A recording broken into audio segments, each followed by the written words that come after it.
Welcome students, आज हम लोग पढ़ने वाले हैं एक बहुत ही लोकप्रिय कविता जिसका नाम है पुष्प की अभिलाषा।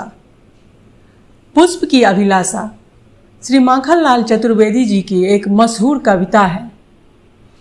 इनका जन्म 4 अप्रैल 1889 ईस्वी को बावई होशंगाबाद मध्य प्रदेश में हुआ था। माखनलाल चतुर्वेदी भारत के प्रसिद्ध कवि, लेखक और पत्रकार थे जिनकी रचनाएं अत्यंत लोकप्रिय हुई। सरल भाषा और ओजपूर्ण भावनाओं के वे अनूठे हिंदी रचनाकार थे। प्रभा और कर्मवीर जैसे प्रतिष्ठित पत्रों के संपादक के रूप में उन्होंने ब्रिटिश शासन के खिलाफ जोरदार प्रचार किया और नई पीढ़ी का आह्वान किया कि वह गुलामी की जंजीरों को तोड़कर बाहर आए। वे सच्चे देशभक्त थे और 1921-22 के असहयोग आंदोलन में जेल भी गए थे। जेल से ही इन्होंने इस खूबसूरत कविता की रचना की। इस कविता में इन्होंने फूलों के बारे में लिखा। इससे पता चलता है कि इनका नेचर से यानी प्रकृति से गहरा लगाव था और देशभक्ति की ये मिसाल कायम किए। इस कविता में इन्होंने प्रस्तुत किया है कि एक फूल क्या चाहता है, उसकी क्या इच्छा है, उसकी क्या इच्छाएं होती हैं और वह अपने जीवन में किस प्रकार से चाहता है कि उसका उपयोग हो। तो आइए इस कविता में हम लोग पढ़ते हैं कि एक पुष्प क्या चाहता है, उसकी क्या अभिलाषा होती है, यानी उसकी क्या इच्छा होती है, जो कि बहुत ही सुंदर शब्दों में कवि ने प्रस्तुत किया है। इनकी सर्वश्रेष्ठ रचनाओं में से हिम किरीटिनी और हिम तरंगिणी के लिए इन्हें पद्म विभूषण और साहित्य अकादमी का पुरस्कार भी मिला और इन्होंने अपनी कविताओं में देशभक्ति और प्रकृति प्रेम को बहुत ही सुंदर ढंग से अभिव्यक्त किया है। क्या आप बता सकते हैं कि फूलों का हमारी ज़िंदगी में क्या महत्व होता है?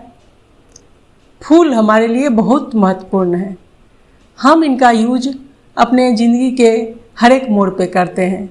खुशी हो उसमें भी फूलों का यूज करते हैं, अगर गम हो उसमें भी फूलों का यूज करते हैं, कोई शादी विवाह हो उसमें फूलों का यूज करते हैं, अगर पूजा पाठ हो या पर्व त्योहार हो उसमें भी फूलों का यूज करते हैं, किसी को तोहफे देना हो उसमें भी फूलों का यूज करते हैं, या किसी के लिए शोक प्रकट करना हो तो भी, किसी को श्रद्धांजलि देनी हो तो भी हम लोग फूलों का यूज करते हैं। तो इस तरह से विविध तरह के फूलों का, विविध रंग के फूलों का हमारी ज़िंदगी में अत्यंत ही महत्वपूर्ण स्थान है। चाह नहीं मैं सुरबाला के गहनों में गुथा जाऊं, चाह नहीं प्रेमी माला में बिंद प्यारी को ललचाऊं, चाह नहीं सम्राटों के सब पर हे हरि डाला जाऊं, चाह नहीं मैं देवों के सिर पर चढ़ूं भाग्य पर इठलाऊं, मुझे तोड़ लेना बनवाली उस पथ पर देना तुम फेंक, मातृभूमि पर शीश चढ़ाने जिस पथ जाए वीर अनेक, जिस पथ जाए वीर अनेक। चाह नहीं मैं सुरबाला के गहनों में गुत्था जाऊं। इस लाइन में फूल कहना चाहता है कि मेरी यह इच्छा नहीं है कि मैं सुरबालाओं के गहनों का श्रृंगार बनूं, यानी कि सुरबाला जो देव कन्याएं होती हैं, अप्सराएं होती हैं, वो अपना सारा श्रृंगार फूलों से ही करती हैं। आपने देखा होगा किताबों में, सीरियलों में, कहानियों में कि सुरबालाएं सारा श्रृंगार, हाथ में कंगन भी फूलों का, गले में माला भी फूलों का, जूड़े में भी फूल लगाती हैं, उनका सारा श्रृंगार फूलों से ही होता है। तो इस लाइन में फूल यही कहना चाहता है कि मेरी यह इच्छा नहीं है कि मैं सुरबालाओं के गहनों में गुत्था जाऊं, यानी उनका श्रृंगार बनूं। चाह नहीं प्रेमी माला में बिंद प्यारी को ललचाऊं।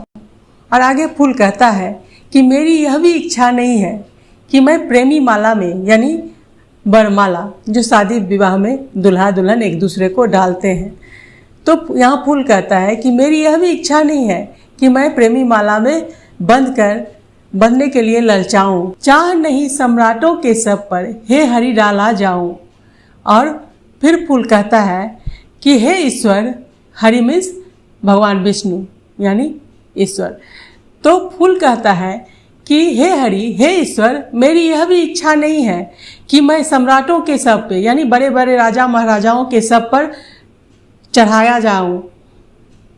चाह नहीं मैं देवों के सिर पर चढ़ूं भाग्य पर इठलाऊं। और न ही मेरी यह चाह है कि मैं देवी देवताओं के सिर पे चढ़कर यानी ईश्वर के सिर पे चढ़कर अपने भाग्य पर इठलाऊं कि मैं इतना बड़ा हूँ, जो मैं इतना खूबसूरत हूँ जो मुझे देवों के सिर पर चढ़ाया जा रहा है। ये भी मेरी इच्छा नहीं है। तो फिर फूल की क्या इच्छा है? आगे फूल कहता है, मुझे तोड़ लेना वनवाली, उस पथ पर देना तुम फेंक, मातृभूमि पर शीश चढ़ाने, जिस पथ जाए वीर अनेक। आगे फूल कहता है कि माली से, माली होता है बगिया का रखवाला, जो कि फूल की पेड़ पौधों की देखभाल करता है। तो फूल कहता है माली से कि तुम मुझे तोड़ लेना और उस पथ पर फेंक देना। उस पथ पर मीन्स कि जिस पथ पर सैनिक लोग जाते हैं अपनी देश की रक्षा करने के लिए और देश की रक्षा करते करते अपनी जान निछावर कर देते हैं, यानी दुश्मन के गोलियों का शिकार बन जाते हैं।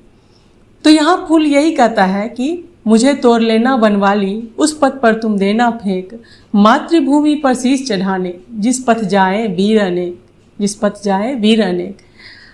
अर्थात इस कविता का सारांश ये है कि एक फूल कहता है कि मेरी इच्छा ये नहीं है कि मैं सुरबालाओं के यानी अप्सराओं के गहनों का श्रृंगार बनूं, न ही मेरी ये इच्छा है कि मैं प्रेमी माला में बंधने के लिए ललचाऊं। मेरी यह भी इच्छा नहीं है कि मैं बड़े बड़े राजा महाराजाओं के सब पर डाला जाऊं, और न ही मेरी ये इच्छा है कि मैं ईश्वर के सिर पे चढ़कर अपने भाग्य पर इतराऊं, अपनी भाग्य की सराहना करूं। तो फिर मेरी सिर्फ एक ही इच्छा है। वह इच्छा क्या है कि हे माली, हे बगिया के रखवाले, तुम मुझे तोड़ लेना और उस पथ पर फेंक देना जिस पथ पर वीर सैनिक अपनी मातृभूमि की रक्षा करने के लिए जाते हैं और देश की रक्षा करते करते, मातृभूमि की रक्षा करते करते अपना तन मन सब न्यौछावर कर देते हैं।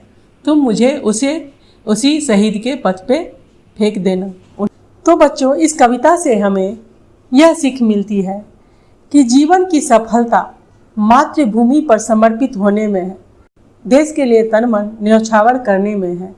और हमारा जीवन तभी सफल होता है जब हम अपने देश के लिए कुछ करते हैं, जब हम अपने देश की सेवा करते हैं, उसके हित में काम करते हैं और उसके विकास में सहयोग करते हैं। अगर आपको यह वीडियो अच्छी लगी हो तो इसे लाइक कर दें, हमारे चैनल को सब्सक्राइब करें और बेल आइकन को प्रेस करें। धन्यवाद।